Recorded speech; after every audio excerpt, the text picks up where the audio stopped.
jabada uu hogaamiyo Jenaraal Xuud ee ka soo horjeeda maamulka Hirshabelle ayaa ciidanka Liyu Booliis ee maamulka Soomaalida u diray digniin culus oo ku aadan galida deegaano ka tirsan gobolka Hiiraan. Ciidanka Liyu Booliis ayaa la sheegay in ay gudaha u galeen deegaano ka tirsan gobolka Hiiraan.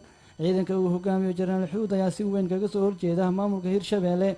afhayeenka jabhadda uu hogaamiyo Jenaraal Xuud ayaa sheegay in ciidanka Liyu Booliis ay si sharci darro ah u galeen deegaanada gobolka Hiiraan, taas oo sababtay inay si degdeg ah kaga falceliyaan jabhadda ka soo horjeeda maamulka Hirshabelle.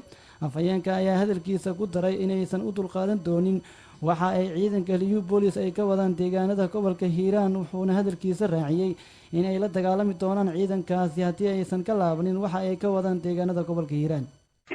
dagaal sidaba waxa weeyaan qaabka ku socdaan ku socon isma hori doono, laakiin hadda wax dagaal oo dhaxmara labada bil ma jiraan. waraha suuqa u geysteen waa jireen, dad ay u laayeen waa jireen, dad ay u aftubteen ilaa hadda iska haysan way jiraan oo qaar ay kamid yihiin ciidamada qaranka. markii waxa weeyaan nimankaas mar walba ayagu nabad kama shaqeeyaan oo dadka inay barakiciyaan ay laayaan ay u diyaar garoobeen. annagana deegaankan wax alla waxina aan dantahay inuu dadka deegaanka ku jirin waa iska celinaa.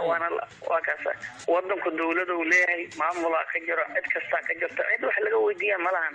dadka deegaanka wixii dhibaato iyo ay dhaxtoodu inay raalli iska yihiin ka horeyso, laakiin waa yaantan Liyu Booliis waxay wada maray ayuudka soo gashay dadka afduubato mari waxay rabta samayso toba inta halkaas ka jeexeen hada tuulaas marsiyeen waxay geeyeen meesha la yiraahdo feer oo biyaha webiga martiyeen ay jeexeen cid ay kala tashteen malaha.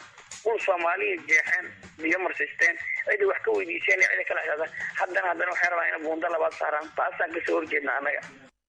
hadalka afhayeenka uu hogaamiyo ciidanka Jenaraal Xuud ayaa waxa uu imaanayaa xilli ay ciidamada Liyu Booliis ay gudaha u galeen deegaano ka tirsan gobolka Hiiraan.